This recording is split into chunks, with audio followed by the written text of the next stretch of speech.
You ask Tiger to calculate. This deals with linear inequalities with one unknown.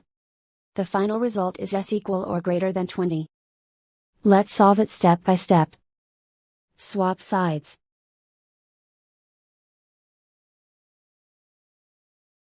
Group all constants on the right side of the inequality. Subtract 77 from both sides.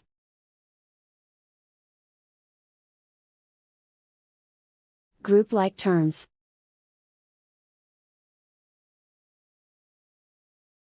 Simplify the arithmetic.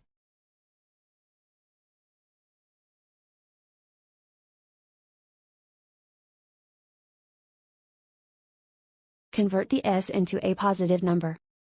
Multiply both sides by -1.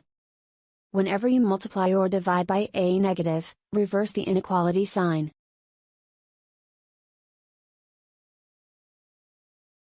Remove the ones.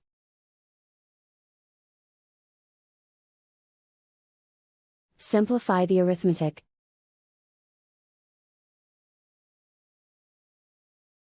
Plot the solution on a coordinate grid.